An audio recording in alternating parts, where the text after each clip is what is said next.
안녕하세요. 김성일 작가입니다. 제가 이번에 ETF 처음 공부라는 책을 쓰게 됐거든요. 그래서 오늘 인터뷰를 하게 됐습니다. 반갑습니다. 이 물가 상승률이라는 게 있잖아요. 인플레이션이라는 게 있고 물가가 오르는 만큼 내 돈의 가치가 떨어지는 거잖아요. 그래서 최소한의 투자를 통해서 인플레이션을 해지를 하는 그 이상의 이제 수익을 내야 되는 게 투자의 가장 기본적인 이유라고 생각을 합니다. 예금에 하면 되지 않냐라고 이제 보통 많은 사람들이 알고 계시고 저 역시도 그렇게 알고 있었는데 예금에 저희가 예금을 할 때 그 나오는 금리는 명목금리라고 불러요. 2% 금리를 준다 이런 게 명목금리라고 하고 그러니까 이름상으로는 2%지만 실질금리는 그 명목금리에서 물가상승률 즉 인플레이션을 뺀 게 실질금리거든요. 그래서 실질금리 관점에서 플러스냐 마이너스냐를 검토를 해봐야 되는데 뭐 우리나라뿐만 아니고 미국도 마찬가지지만 뭐 지난 수십 년을 이제 보면 예금 금리가 인플레이션보다 많이 나오는 즉 실질 금리가 플러스인 시간들이 과거에는 많이 있었지만 최근에는 굉장히 많이 적어요. 특히나 이제 뭐 2008년 금융위기 그리고 2011년 남유럽 사태 그리고 2015년, 16년 뭐 미국 금리 인상 등 같은 경우에 실질 금리가 다 마이너스였거든요. 그러니까 그 시기에는 예금을 한 사람들이 자기 돈을 잃고 있었던 거죠. 그리고 최근에 모두 다 알다시피 뭐 40년 만에 인플레이션, 40년 만에 큰 물가 상승이 일어나고 있는데 최근의 데이터까지 봐도 작년부터 계속 실질 금리가 마이너스인 상태예요. 그래서 예금만 하면 위험하다. 그래서 투자를 통해서 내 돈의 가치를 최소한은 지켜야 된다. 이게 첫 번째 이 투자의 원칙입니다. 전 세계적으로 ETF 종류가 한 8,000개 이상 되고요. 그리고 미국 시장에 있는 ETF만 약 2,800개, 우리나라 시장에는 600개가 좀 안 되는 ETF가 상장이 되어 있습니다. 시장 규모도 굉장히 커지고 있고 상품의 종류도 굉장히 많아지고 있는데 그렇게 된 이유가 뭐냐면 이제 과거에는 ETF라는 게 그렇게 인기 있지 않았어요. 많은 사람들이 간접 투자를 하더라도 펀드, 그러니까 소위 액티브 펀드에 투자를 했죠. 왜냐하면 유명한 펀드 매니저, 돈을 많이 번 펀드 매니저의 실력을 믿고 그들한테 이제 돈을 맡길 수 있다라고 이제 믿고 있었거든요. 그런데 액티브 펀드 시장이 굉장히 오래 지속되면서 이제 많은 분석들을 해보니 실제로 액티브 펀드가 인덱스 펀드보다 지수보다 수익이 더 나는 경우가 그렇게 많지 않더라라는 결과들이 나오게 됐고 어떤 연구에 따르면 200개의 상위 200개 액티브 펀드 중에 10년 후에 지수를 이긴 펀드가 4개밖에 없었다. 이런 연구 결과들이 있거든요. 즉 지수에만 샀어도 200개 중에 5등을 하는 건데 액티브 펀드를 사면 그거 못 따라간다는 거죠. 그래서 결국은 그러면 지수 펀드가 오히려 확률적으로 더 유리한 거 아니냐. 특히나 그 4개 펀드를 그 10년 전에 알 수 있었던 게 아니잖아요. 다 사후적인 결과잖아요. 그래서 이제 지수 펀드가 인기를 끌게 되고 지수 펀드인 인덱스 펀드들이 이제 나오긴 했는데 펀드의 단점이 뭐냐면 매수하고 매도하는 기간이 많이 걸려요. 며칠씩 걸리거든요.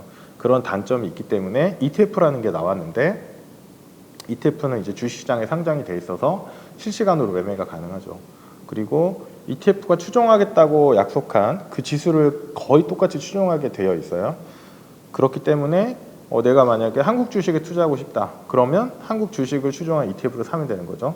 그렇기 때문에 이제 ETF의 장점이 굉장히 많이 알려졌고 미국부터 시작해서 전 세계 ETF 시장이 굉장히 커진 거죠. 우리나라도 2002년에 처음 ETF가 나왔는데 그 이후에 약 20년 동안 굉장히 많이 커졌어요. 그리고 많은 사람들이 2008년 금융위기를 겪으면서 액티브 펀드가 실제로는 그렇게 액티브하게 돈을 많이 벌지는 못하는 거 아닌가? 라는 이제 의구심이 많이 생겼고 그러면서 많이 ETF로 많이 넘어가게 됐죠. 저 역시도 마찬가지였고요. 제가 권하는 건 예금금리 혹은 인플레이션보다 높은 수익은 꼭 챙겨라. 그 정도 수준은 먼저 만들어 놓고 그 다음은 이제 더 공부를 해야 되는 사항이거든요. 그러면 이제 인플레이션, 그러니까 장기적인 물가 상승을 이기기 위해서 가장 좋은 게 뭐냐라고 했을 때 이제 많은 학자들이나 연구자들이 이제 분석한 결과로 장기적으로 계속 우상향하면서 수익률이 가장 높은 게 주식이라고 이제 분석이 나와 있어요. 그러면 결국에는 자기 투자금의 일부를 주식을 사야 되는 거죠. 근데 이제 주식 ETF를 사면 되는데 사실은 주식 ETF도 굉장히 다양합니다. 다양한데 일단은 주식이라는 자산을 사는데 문제는 주식이 변동성이 굉장히 커요. 오를 때도 막 몇십 프로 오르지만 또 떨어질 때도 몇십 프로 떨어지고 그런 단점이 있는데 그 단점을 커버해 주기 위해서 그러니까 그 주식의 변동성이라는 위험을 관리해 주기 위해서 위험관리 관점에서 국채라는 자산을 또 삽니다. 그러면 주식이 빠질 때 국채가 올라가서 내 포트의 잔고는 많이 안 빠지는 효과가 있고 그리고 주식이 많이 빠졌을 때 국채가 오르거나 혹은 덜 빠지면서 빠진 주식을 싸게 살 수 있는 기회가 되거든요. 이런 거 이제 리밸런싱 보너스라고 하는데 그렇기 때문에 주식의 변동성을 커버해 주기 위해서 채권을 같이 사게 돼요. 특히 국채를. 그리고 여기서 올 상반기 같은 경우에 이제 시장에 관심이 있는 분들은 아실 텐데 주식과 국채가 같이 빠지고 있어요. 그러면 주식과 국채를 사놨는데 둘 다 빠지면 어떻게 되느냐? 그래서 이 둘 다 빠지는 리스크를 막기 위해서 현금성 자산을 또 가져갑니다. 네, 그러면 현금성 자산은 현금이 아니에요. 현금이랑 비슷하게 유동성이 높지만 시장금리 수준의 이자를 받는 단기 국채나 이런 상품들인데 뭐 CMA나 MMF로 운용을 하셔도 되는데 이런 현금성 자산을 같이 들고 가시면 주식 국채가 다 빠졌을 때 여기에 있던 돈을 가지고 이 자산들을 또 싸게 살 수 있죠. 이게 가장 기본적인 이제 3분법, 유대인 3분법이라고 하는데요. 자산을 이런 식으로 세 가지로 나눠서 그러니까 가지고 있는 돈이 1,000만 원이면 3분의 1씩 나눠서 사는 거예요. 이렇게 이제 투자를 기본적으로 하시면 되는데 브리지워터라는 이제 헤지 펀드에서 운용하는 두 개의 펀드 중에 하나고요. 우리말로 번역하면 이제 전천후, 그다음 사계절이라고 표현을 해요. 그래서 어느 계절, 경제가 어떤 계절에 있던지 간에 좋은 모습을 보이는 그런 이제 투자 전략이다. 그래서 올웨더라는 이름을 붙였고요. 이 회사의 창립자가 이제 레이 달리오인데 이분이 이제 그 요즘에 굉장히 언론에 많이 나오세요. 언론에 많이 나오시고 그러면서 이제 올레더가 굉장히 유명해졌는데 레이 달리오가 얘기하는 이제 올레더 경제 사계절은 경제 성장률, 그다음 물가 상승률을 크게 두 축으로 놓고요. 각각이 기대보다 높을 때, 낮을 때, 높을 때, 낮을 때 이렇게 해서 네 개의 구간으로 나눠서 그때마다 적절한 자산이 있다. 그래서 그 자산들을 다 가져가자가 이제 올레더의 기본 원칙입니다.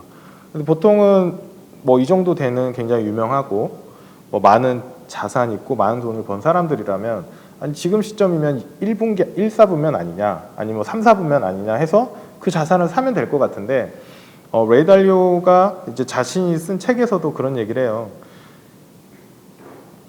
아무리 확실한 투자 방법이라고 해도 내가 틀릴 수 있다라는 거를 잊지 말아야 된다. 그래서 이제 수익의 감소 없이 위험을 줄이는 방법의 핵심은 적절한 분산 투자다. 이런 얘기를 쓰거든요.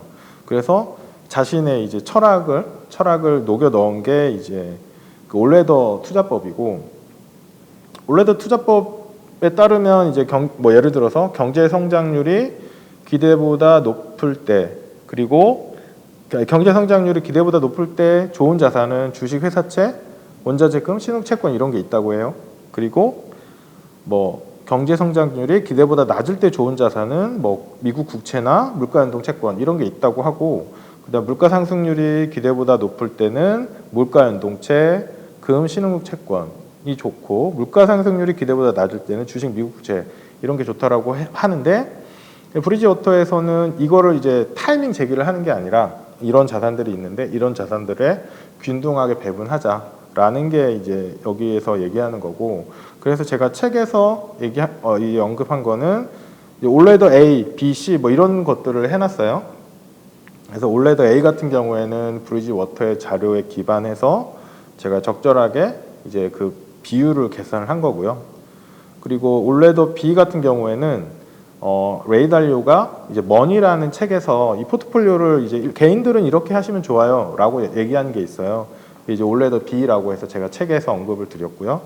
그리고 국내에서는 올레더 전략을 제일 많이 분석한 분이 이루다 투자일임의 김동주 대표님이세요. 그래서 그분이 자기 책인 절대 수익 투자 법칙에서 본인이 분석한 올레더를 이제 오픈하셨어요. 그거 이제 제가 올레더 C라고 명명을 했는데요. 이제 K 올레더는 거기서 가장 큰 차이점이 뭐냐면 기존 올레더는 미국 사람을 위한 투자법이에요. 미국에 살거나 달러로 돈을 갖고 있는 사람들이 미국에 상장되어 있는 ETF를 사서 자산 배분을 할 수 있는 투자법이라고 보시면 되고, K 올레더는 한국에 사는 사람이 이 올레더의 사상 플러스 좀 어드밴스드된 그 우리나라 사람만이 할 수 있는 좋은 장점이 있거든요. 그거를 가미한 게 K 올레더인데 그게 뭐냐면 환노출입니다. 달러에 대한 노출을 이용을 하는 거거든요. 그러니까 미국에 있는 사람은 당연히 달러로 다 가지고 있기 때문에 달러 원 환율이 상승하거나 하락하는 것에 대해서 이익을 취할 수가 없어요. 그런데 우리나라 사람들은 자산을 투자를 할 때 달러에 노출시키거나 달러에 투자를 함으로써 요즘 같은 경기가 안 좋을 때 달러가 상승하잖아요. 그런 그 메커니즘을 이용할 수 있어요. 그래서 K 올레더에는 환노출이 들어가 있다는 게 기존 올레더하고 가장 큰 차이점입니다. 다시 답변을 드린다면 선진국과 신흥국으로 나누는 게 가장 기본적이고요. 선진국 중에서는 당연히 미국이 선진국 시장의 60%를 차지하기 때문에 미국을 넣으시면 되고, 나머지 반은 신흥국 중에서 한국 주식을 하는 것도 나쁘지 않다고 생각해요. 이유는 한국이 유망해서가 아니라 한국이 굉장히 유망하고 한국의 주가가 오를 것이라서가 아니라 지난 20년간 한국이랑 신흥국이랑 주가 지수가 거의 똑같이 움직였어요. 네. 그래서 신흥국 지수를 투자하는 ETF를 사도 되지만 한국 주식에 투자하는 ETF를 사도 된다. 그 정도 수준에서 주식을 나눌 수가 있고, 그럼 이제 채권하고 또 현금성 자산이 남아 있잖아요. 그래서 채권 같은 경우에도 우리나라 국채 같은 경우가 이제 굉장히 안정적이고 좋은 자산이에요. 이자도 많이 주고. 그래서 우리나라 국채 일부 투자하고 나머지 일부는 미국 국채인데 선진국 국채니까 당연히 이제 위기 시에 굉장히 많이 올라주는 장점이 있고요. 그 선진국 국채에 달러가 노출되어 있는 환노출 미국 국채에 투자를 하자. 그러면 요즘같이 시장이 하락할 때 달러가 오르는 현상, 그 달러가 오르는 현상을 반영이 되기 때문에 포트폴리오에 도움이 된다. 그리고 이제 현금성 자산으로는 단기 채권 ETF 같은 걸 하시면 되거든요. 그리고 여기에 이제 한 가지 더, 보통 제가 6가지 정도로 포트폴리오를 이제 제안을 드리는데, 이제 골드 같은 경우를 이제 추가를 많이 하는데, 골드를 추가하는 이유는 보통 많이 알려진 거는 인플레이션 해지 자산이다라고 알려져 있고 있긴 한데, 이제 저는 인플레이션 해지를 위해서 골드를 한다기보다는 골드가 달러와 상관관계가 낮아요. 네. 그리고 골드가 주식, 한국 주식, 미국 주식, 국채, 미국 국채, 달러와 모두와 상관관계가 굉장히 낮아요. 즉 다른 자산이 떨어질 때 얘는 안 떨어지거나 오를 가능성이 있는 거죠.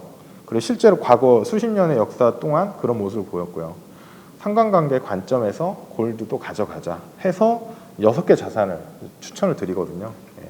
그렇게 해서 6개 자산에 비율은 얼마를 하느냐, 그냥 6분의 1씩 넣으셔도 돼요. 네. 그 정도만 딱 넣으셔서 해도 나쁘지 않은 수익을 올릴 수 있다, 이렇게 봅니다. 그 K 올레더 같은 경우가 해당 기간에 연환산 수익률이 7.3% 정도 나오고요. 올레더 ABC가 5.5에서 5.7% 정도 수익률이 나와요. 여기서 이제 제가 더 중요하다고 생각하는 건 수익률보다도 변동성이나 최대 낙폭 같은 이제 위험이거든요. 보통 사람들이 수익률 보고 들어가지만 이런 이제 리스크 지표들, 그래서 얼마나 많이 빠졌는지, 얼마나 변동이 심했는지 때문에 이 투자를 제대로 못하는 경우가 더 많아서 그걸 굉장히 중요하게 생각하는데, 변동성 기준으로 봤을 때 K 올레더가 5.6%인데 올레더 ABC 같은 경우에는 7에서 9.5% 정도 변동성이 나와요. 그러니까 변동성도 더 높죠. 수익률은 낮은데. 그리고 최대 낙폭 같은 경우에도 K 올레더는 8%고 올레더 ABC는 14에서 26%까지 나와요. 그래서 빠질 때 많이 빠지고 수익은 생각보다 상대적으로 높지 않은 그런 결과들을 이제 보여줬죠. 그래서 이제 K 올레더가 더 미국에 있는 사람보다 한국에 있는 사람이 오히려 투자하기에 더 좋은 부분도 있다. 네, 이렇게 말씀. 네, 맞습니다. 네. 그 가장 큰 이유 중에 하나가, 그러니까 분산 자체는 올레더 ABC도 되어 있어요. 지역 분산도 되어 있고 그 다음에 자산 분산도 되어 있어요. 지역 분산이라는 것은 뭐 특정한 국가에만 투자하지 말아라라는 것이고요. 그리고 자산 분산은 주식, 채권, 그 다음에 기타 대체자산 이렇게 분산하는 건데 통화 분산이 안 되어 있어요. 올레드 ABC는 안 되어 있거나 굉장히 작거나. 물론 진짜 레이달리오가 운용하는 펀드는 하고 있을지는 모르겠는데 그게 어느 정도 수준인지 어떻게 하는지에 대해서는 알려진 게 없어서 알 수는 없고, 반면에 이제 K올레더는 이제 통화 분산을 굉장히 적극적으로 하고 있기 때문에 특히 굉장히 많이 낙폭이 컸던 구간이 언제냐면 2008년 금융위기 때 굉장히 많이 빠졌었는데, K올레더는 달러를 가지고 있었기 때문에 그때 원달러 환율이 1600원까지 갔거든요. 1000원 수준이었던 게 1600원까지 갔어요. 그래서 60%가 오른 거죠. 그 주식이 반토막이 나도 달러를 가지고 있던 수준이 있어서 이 반토막이 굉장히 커버가 되는 거죠. 반토막이 안 나고. 그리고 뭐 최근 같은 경우에도 올 상반기 장도 주식 굉장히 많이 빠지잖아요. 주식채권이 많이 빠지는데 달러는 한 20% 이상 올랐죠. 그리고 코로나 때, 코로나 팬데믹 때도 마찬가지로 거의 모든 자산이 한 달 만에 폭락했어요. 근데 우리나라에서 딱 안 빠진 게 딱 두 개 있었습니다. 2020년 3월에 뭐냐면 현금, 당연히 안 빠졌겠죠. 그다음 달러예요. 달러는 올랐고요. 그렇게 해서 그런 통화 분산 관점에서 K올레더가 좀 더 우수한 성과를 냈다. 특히 위험이 굉장히 많이 줄어든 효과가 있었다는 거죠. 전 세계에서 이제 부자 순위 5위 정도 되는 게 워렌 버핏이거든요. 그래서 주식 투자자라고 할 수 있는 사람 중에 유일하게 10위 안에 있죠. 나머지는 다 사업가예요. 창업가거나. 근데 워렌 버핏의 수익률이 20%를 조금 넘어요. 그런데 워렌 버핏이 그렇게 큰 부자가 된 이유는 그 수익률을 40-50년 넘게 계속 그 수익률이에요. 평균적으로. 물론 좋을 때는 30-40%도 낮고 안 좋을 때는 뭐 또 마이너스도 낮지만 평균적으로 20%를 낸 거거든요. 워렌 버핏은 이제 누구나 인정하는 세계적인 투자가이고, 그리고 우리가 또 아는 유명한 사람 중에 조지 소로스라든지 아까 말씀드렸던 레이 달리오, 뭐 이런 되게 유명한 그 누구나 인정할 만한 그 투자의 이제 거인들의 수익률이 30%가 안 돼요. 20% 전에서 왔다 갔다 하고요. 특히나 네, 워렌 버핏 같은 경우에는 최근 20년 동안 수익률은 S&P 500이랑 거의 똑같아요. 네, 움직임도 똑같아요. 그러면 연 10% 안쪽이에요. 그래서 생각처럼 과거에 엄청난 수익을 냈던 건 맞지만 그렇게 수익률이 높지가 않아요. 근데 개인 투자자들이 일주일에 몇 시간 이렇게 공부를 한 거 가지고 20% 이상의 수익을 기대한다는 것 자체가 이제 말이 안 되는 거죠. 그분들 역시도 생존자 편향이 있거든요. 그 수많은 투자자들 중에서 생존하신 분들이에요. 워렌 버핏의 글들을 읽다 보면 자기는 운이 좋았다. 왜냐하면 미국이 고도 성장하던 시절에 미국에서 주식 투자를 할 수 있었기 때문이다. 그리고 아버지도 잘 만났죠. 아버지가 무슨 의원이었으니까. 그런데 그러면서 이제 워렌 버핏이 하는 말이 정말 많은 시간을 투자할 수 없다면 그냥 인덱스에 넣어라라고 얘기하거든요. 근데 사람들이 워렌 버핏을 굉장히 좋아하는데 워렌 버핏 말은 안 듣는 것 같아요. 그래서 기대 수익률이 20-30%인데 저는 그 기대 수익률에 대해서 진작에 좀 가슴에 손을 얹고 생각해보자라고 얘기를 하고 싶거든요. 그분들보다 더 수익을 낼 수 있다고? 무슨 근거로? 근데 근거가 없어요. 그러면 이제 좀 더 그 확률적이고 냉정하게 팩트를 체크를 해보면 기대 수익률은 10% 안쪽이어야 돼요. 네, 10% 정도? 네, 플러스 마이너스. 그렇다면 이제 아까 말씀드린 7%라는 수익은 결코 나쁘지 않는 수익이고요. 그리고 이 7%의 수익률은 중립형의 그 성과였거든요. 그래서 책에서도 좀 더 공격적인, 좀 더 높은 수익을 원하는 사람들을 위해서 이제 성장형, 그리고 안정형, 중립형 이런 세 가지를 얘기를 드렸고, 성장형 같은 경우에는 같은 기간에 한 8% 정도의 수익률을 보이고 안정형은 6.3%.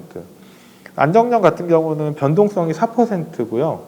중립형 6%, 성장형 8%니까 변동성이 성장형보다 절반으로 낮아지죠. 수익률은 약 1.7% 낮지만. 그래서 사람마다 이제 자기 성향에 맞춰가지고 이제 선택을 하시면 되는데, 보통은 수익률은 10%가 넘어가길 바라면서 변동성이나 낙폭은 적길 바라거든요. 누구나 그걸 바라긴 하지만 그럼 이제 불가능하죠. 불가능하고 노력하지 않고 뭔가를 얻겠다라는 것과 비슷하다고 생각이 들고요. 그나마 이런 식의 이제 자산 배분을 했을 때 그나마 이런 한 자릿수의 그 리스크를 이제 감당하는 수준이라서 예, 그래서 결코 낮지 않다라고 생각을 하고 레이 달리오도 이제 워렌 버핏도 이제 얘기를 하는데 워렌 버핏의 비즈니스는 기본적으로 그런 주식 투자도 있지만 레버리지가 껴 있어요. 뭐냐면 보험 사업을 하기 때문에 레버리지 굉장히 많이 쓰거든요. 그래서 만약에 8%의 수익률인데 레버리지가 50%가 되면 이게 12% 이상의 수익률이 될 수 있거든요. 뭐 레버리지를 권하는 건 아니지만 그런 차이가 있다는 걸 아는 게 중요하다고 생각합니다. 2달 정도 지났는데 예를 들어서 미국의 어떤 불확실성이 해소가 되고 물가가 잡혔어요. 주식이 확 오를 수가 있거든요. 주식이 막 20%가 막 올라버렸어요. 왜냐하면 뭐 30~40%도 빠졌는데 20% 금방 오를 수 있죠. 그리고 달러는 또 반대로 또 굉장히 많이 빠져버렸어요. 그럴 수 있죠. 그렇게 되면 처음에 가져갔던 비중에서 달라질 거잖아요. 어떤 자산은 비중이 처음에 이거였는데 이만큼 올라가고 어떤 자산은 또 이렇게 떨어졌어요. 그러면 이제 높이를 맞춰주는 게 리밸런싱이거든요.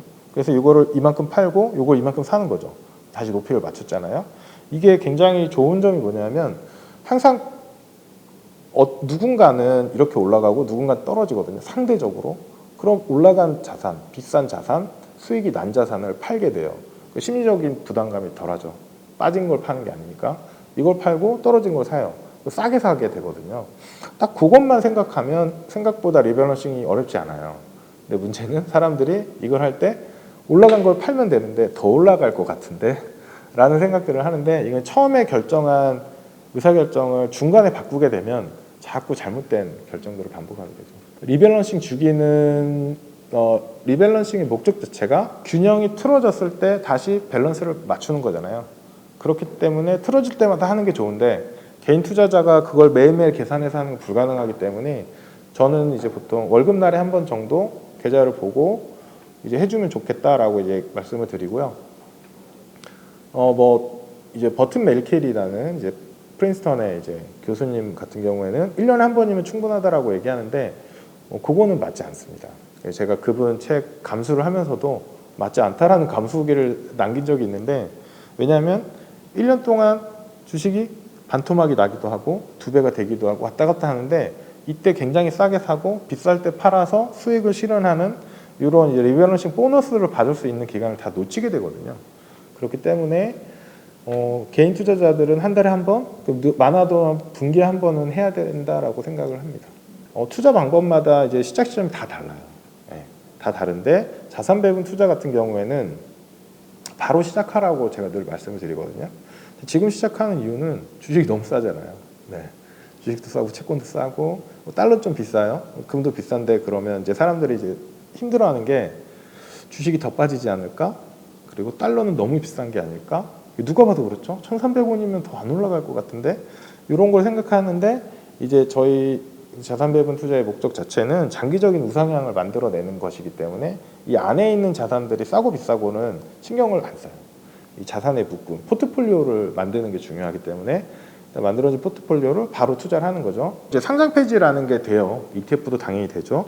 ETF가 이제 상장 폐지되는 경우에는 그 추적 오차나 괴리율 같은 게 너무 커지면 ETF 운용을 잘못하고 있는 거거든요. 그럼 거래소에서 이제 상장 폐지를 시킬 수가 있고요. 그리고 운용 자금이 너무 작은 경우, 50억 이하 같은 경우에도 상장 폐지를 할 수가 있어요. 그런데 상장 폐지라고 해서 주식이 상장 폐지되는 것처럼 돈이 영원히 되는 게 아니라 ETF 운용이 종료되는 거고 ETF 안에는 주식들이 다 사져 있잖아요. 요거가 있기 때문에 이 가치가 있어요. 그래서 이 주식들을 다 팔아서 그 잔고 가치를 그대로 통장으로 입금시켜줘요. 증권 계좌로. 그래서 이제 상장 폐지는 할 수 있지만 상장 폐지가 돈을 잃는 건 아니다. 다만 상장 폐지를 하게 되면 뭐 일정 기간 매매가 안 될 수가 있기 때문에 그런 불편함이 있기 때문에 추적 오차나 괴리율이 너무 심하거나 혹은 이제 운용 자금이 너무 작은 ETF는 선택을 안 하시는 게 맞다라고 보이고요.